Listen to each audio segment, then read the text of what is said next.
Bes, saan tayo magkakape? Sa Hidden Cafe, Bes. Ay, bet ko yung mga hidden cafe na yan. Tara na. Bes, nasaan na tayo? Malapit na, Bes. Bilisan mo na, tara na. Ay, Ayan, papasok tayo dyan sa punong yan. ano? Papasok tayo dito? Oo, Bes, hidden nga, di ba? Sige na, huwag ka na maarte. Bes, ano na? Kanina pa tayo naglalakad. Sakit na pa ako. Nasaan na tayo? Malapit na talaga, Bes. Trust the process. Bes, nasaan na tayo? Pilipinas pa ba to? Parang nasa Encantadia na tayo ah. Malapit na. Ayan na ang Eiffel Tower, oh. Ano nga, Eiffel Tower! Ano, Bes, saan na? Ayan, pasok tayo sa gate na yan. Dito sa gate na to? Oo, Bes, buksan mo na. Bes, sure ka ba? Baka trespassing na tayo ah. Hindi yan, ganyan talaga yung design ng cafe. Bes, sure ka ba? Parang bahay na to ng ibang tao eh. Dahil mo sinasabi, pumasok na nga tayo. Sure ka ba, Bes, cafe to? Here's your order, ma'am. Thank you po. Cafe nga. O, di ba? Sabi ko naman sa'yo, eh. Sarap. Nay? Aray. Oh, anak. Aalis ka? Bilis naman tumanda ni nanay. Sana mas madaming oras yung binigay ko sa kanya nung bata ako. Anak, tara labas tayo. Wala na kasi tayo masyadong banding eh. Tsaka nanay, aalis kami ng mga friends ko eh. Sige anak. Next time na lang tayo umalis. Hello, Bes. Saan ka na? Anak, sabay ka na sa akin. Kain na tayo dito. Busog pa ako, Nay. Mamaya na lang. Tsaka, di ako kumakain ng gulay, di ba? O, sige, anak. Pagtitira pa rin kita, ha? Ano ba yan? Ano ba yan, Nay? Anak, hindi ka pa natutulog? Tingnan mo nga itsura mo. Wala namang pasok bukas, di ba? Sige na, good night na. Patay mo ilaw, Nay. O, sige, anak. Good morning. Sana gising ka din kapag gising ako. Anak, samahan mo ako magpa-check up. Nay, hindi ako pwede. Nagagawin ako assignment to. Sige anak, ako na lang mag-isa. Galingan mo dyan ha. Huy anak, aalis ka ba? May time ka ba, Nay? Tara, alis tayo. Libre kita. Sige. Tara. Nay, bagsak po ako. Sige anak, bawi ka na lang next time. Hindi ka galit, Nay? Nakita mo yung reaction ko, di ba? Hindi ako nagalit. Hindi ako nagwala. Hindi ako nanira ng gamit. Very demure. Very mindful sa mararamdaman mo. Sige, Nay. Nay, gagala lang kami ng mga friends ko, sige, anak. Ingat ka, pinapayagan mo kong umalis, Nay? Di kita binawalan, di ba? Very demure. Very mindful. Very pinagkakatiwalaan kita at wag mong sirain ang tiwala ko sa'yo. Kaya umuwi ka na maaga, ha? Sige, Nay. Alis na ako. Anak! Anak, kain na! Sino yun, anak? Nay, boyfriend ko po. Pogi niya, no? Very cutesy. Tsaka kung akala mo mabubuntis ako agad, hindi, no? I'm very demure, very mindful, at very responsible kasi magtatapos pa ako ng pag-aaral ko. Oo nga, very demure ka dyan. Kain na. Samahan niyo ako magpaligo kay Ravi. Tara, calm down, calm down. Ravi, say hi. Ayun, no? So alam niya na yung spot niya kung saan siya maliligo. Binabasa ko muna siya para kapag sinampo ko siya, mabula na. Kami, Roy. Ayan, ganyan lang siya. Like that. So guys, si Ravi lang yung dog na nagstay sa amin kasi yung previous namin dogs, yung isa poodle and then yung isa yung shih tzu. Parang 3 months pa lang sila, tapos parang nagkasakit ata ng parvo. And then yun, nawala. So natrauma na ako sa mga small dogs. And then sakto, nung birthday ni Honey Bunch, nag-request siya for a golden retriever. Here's Ravi, nandito na siya. He's been around for 2 years na. And ang laki niya na, guys. Sobrang taba niya na. Do you like this massage? So ang goal namin is at least once a week, mapaliguan namin siya. So babanlawan na natin si Ravi. Go! Come here, boy! Hindi, iniwan na ako. Ken. Ito yung spot kasi kung saan dinadry ni Honey Bunch si Ravi eh. So, dito siya magdadry. Hi ka muna. Ayan na. Ravi, hi. Here, boy. Come here. Belly Ravi. Come here. Ravi. Gusto nyo nang binabelly rub siya, guys. Belly Ravi. Belly Ravi. Guys, ano? Belly Ravi. Belly Ravi. Belly Ravi. Say bye-bye. Nay, ito na po yung pagkain ni tatay. Thank you, anak. Pwede ba ako pumasok, Nay? Wag na muna, anak. Baka ma-stress yung tatay niyo eh. Sana gumaling na si tatay. Ang tagal niya na kasing paralyzed eh. Sige, Nay. Alis na ako. Mahal, papakainin na kita ha. Pinaglutuan ka ni Scarlett. Nay, eto na po yung pagkain ni Ano yun, Nay? Ang baho. Ay, anak, mamaya mo na ibigay yan. Papaliguan ko muna yung tatay mo. Nagpupo na naman. Sige, Nay. Tao po, delivery po. Ano po yun? Kay Susan po, importante daw po to. Si nanay. Ako na lang po magbibigay sa kanya. Nay, may nagpapabigay po nito sa inyo. Binasa mo ba to, anak? Hindi po, nay. Wag mo tong babasahin, ha? Sige po, nay. Mamamalengke lang ako na uulamin natin, ha? Ikaw muna magbantay ng bahay. Ano yun? Bakit sobrang baho naman? Saan nanggagaling yun? Dito sa kwarto nila nanay. Tay, nagpupo ka na naman, no? Yung envelope to, Death certificate? Hindi naman patay si tatay,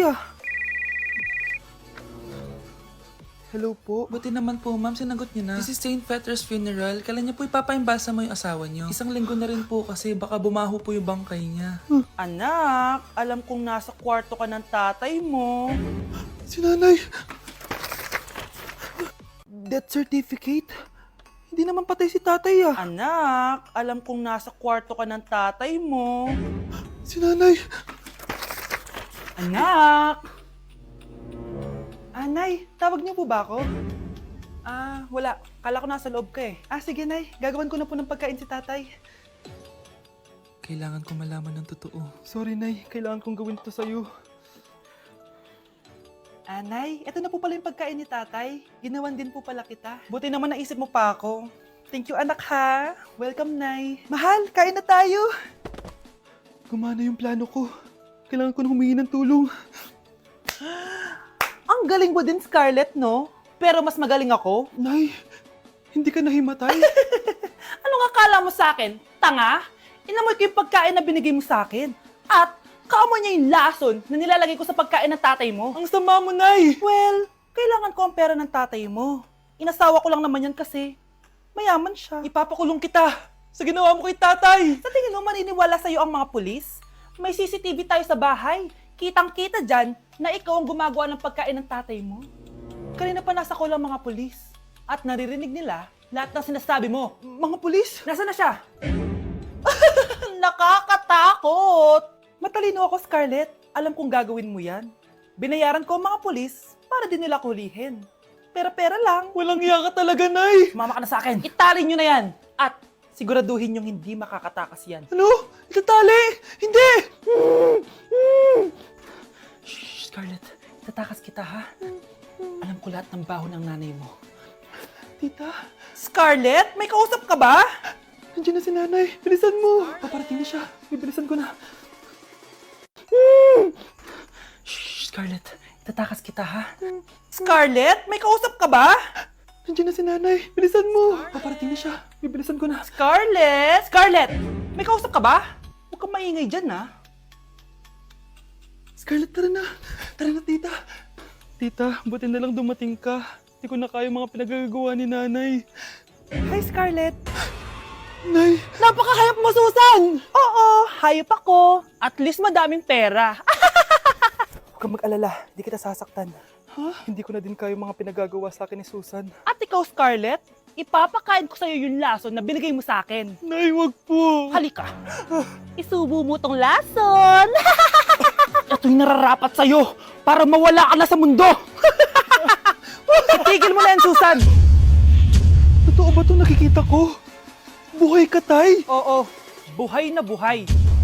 Paano nangyari yun? Hindi pwede. Pinatay na kita! Simula pa lang ng una, alam ko naman na pera lang ang habol mo sa akin, Susan. Kaya nung naparalyze ako, alam ko na pagkakataon mo na yon para lasunin ako. Kaya inutusan ko yung pulis para ipalit ako sa bangkay. Hawak ko din dito yung mga papeles na magpapatunay na ninanakawan mo ako ng pera. Sumama ka sa akin sa presinto. Tandaan nyo to! Hindi ba ako tapos? Anak, sorry. Kinailangan ko magtago sa'yo. Okay lang, Tay. Ang importante, buhay ka.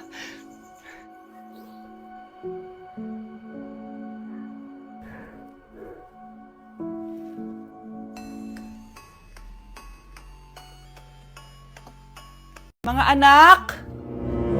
Aba! Tanghali na wala pa rin gising? Naku, sinasabi ko sa inyo, pag ako namatay, kawawa kayo! Ano ba yan? Umagang-umaga? Ang dami sinasabi ni nanay. Mga pinagkainan nyo kagabi, hindi kayo marunong magligpit. Ang tatanda nyo na, parang pa rin kayong mga bata. Kailangan gisingin natin pagluto. Grabe si nanay. Nauna pa magpagising kesa sa alarm clock ko.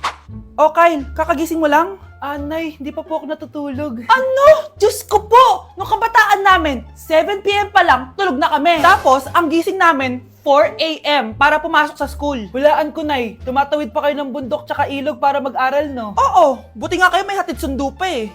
Scarlett! Ayan na, magkikiss na sila. Aba, parang anak ng mayaman na. Prinsesa ka?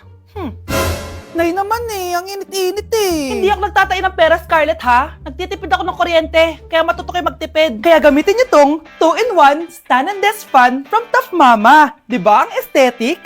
Meron tong 4-speed control, kaya sobrang lakas nito. O di ba ang lakas? At syempre, matibay. Di kagaya ng relasyon nyo. Lo, magluluto na nga lang ako. Ops, bago ka magluto, gamitin mo tong stackable multi-cooker ng Tough Mama. Pwede ka dito mag-boil, pwede ka mag-fry, at marami pang iba, gaya ng steam and grill. O di ba? Kahit ano, magagawa mo dito. Pati pag move on sa ex mo. Bakit ang sakit mo naman magsalita, Nay? Delivery po. Anong delivery? Parang wala naman ako in-order, kuya. Nakasulat po dito, Susan. Kayo po ba yun, ma'am? Oo. Sige, baka nakalimutan ko lang. Nay, ano po yan? Cellphone? Di ba mahal to? Opo, Nay. Paano ka nakabili niyan? Siguro nanalo ng raffle si nanay. Nay? Oo, anak. Bakit? Nabalitaan niyo na ba, Nay? Uso yung mga scammer ngayon. Totoo ba? Grabe na talaga ngayon, anak. Sabi sa nakita ko, Nay, nang scam daw siya ng mamahaling cellphone gamit ang credit card ng ibang tao. At ito pa yung malala, Nay. Nang scam daw din siya ng pera. Delivery po. May delivery ata, anak. Delivery po. Ikaw na naman, kuya. Susan po ulit, ma'am. Wala naman nga ako in-order. Wala akong magagawa dyan, ma'am. Sa'yo nakapangalan eh. Sige na po, una na ako. Ano na naman laman neto? Pera?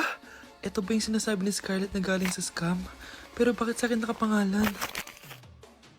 Anong gagawin ko dito? Hindi naman ako yung scammer. Nay, may naghahanap po sa inyo sa labas. Anak! Sige, pupunta na ako.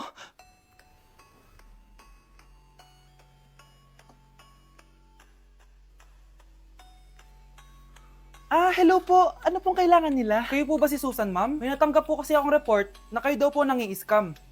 Scammer? Hindi ako scammer, Ma'am, sa'yo nakapangalan ng mga parcel. Kaya sumama ka na sa amin. Hindi nga ako scammer! Ikukulong ka na namin. Huwag niyo ko ikulong! Hindi ako scammer! Itigil niyo na yan! Hindi si nanay ang scammer. Pero nasa bahay na to, ang totoong scammer. Huwag niyo ko ikulong! Hindi ako scammer! Itigil niyo na yan! Hindi si nanay ang scammer. Pero nasa bahay na to, ang totoong scammer. Hoy bata, huwag kang mangialam. Wala ka namang ebidensya. Pero nay, alam ko hindi ko yung scammer. Tara na, sumama ka na sa akin. Mga anak, aayusin ko to, ha? Babalik din ako, okay? Kung sino man sa inyo yung totoong scammer, umamin na kayo! Nakulong si nanay, di ba? Ate, walang may gustong makulong si nanay. Tsaka bakit kami lang tatlo sinisisi mo? Baka ikaw talaga yung totoong scammer. Imbes na magsisihan tayo, magtulungan na lang tayo para kay nanay. Malalaman ko rin ng totoo. Delivery po. Gabi na, may nagde-deliver pa? Kuya, kaninong parcel yan? Kay Susan po ulit. Ha? Paano nangyari yun? Nasa kulungan na si nanay. Aba ma'am, hindi ko po alam. Taga-deliver lang po ako eh. Sige na po. Oh, nasa gitna yung kalaban ha? Hoy, ayusin mo na itong mga damit mo.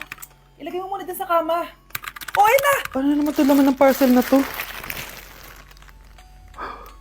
Nakakainis, talo na naman. Ano ba ito? Ba't nandito to? Ito ba yung galing sa scam? Sabi ko na nga ba, ikaw yung scammer! Ate, hindi ako yung scammer. May parcel na dumating at nakapangalan kay nanay. Di ba pang computer to? Ikaw lang naman mahilig mag-computer dito eh. Ano na namang scam ang ginawa mo? Pasalamat ka, minor de edad ka pa. Bawal ka pa makulong. Pasensya na sa ginawa ng anak ko. Pagsasabihan ko to. Basta wag na uulitin ha. Ako na magbibigay sa mga may-ari neto. Sige na. Ang galing mo talaga. O ito, sino to cellphone? Akin tong pera. Mas kailangan ko to. Galingan mo pang mang scam para mas marami tayong makuha. Bahala sa'yo. Makakaasa ka. Gagalingan ko pa.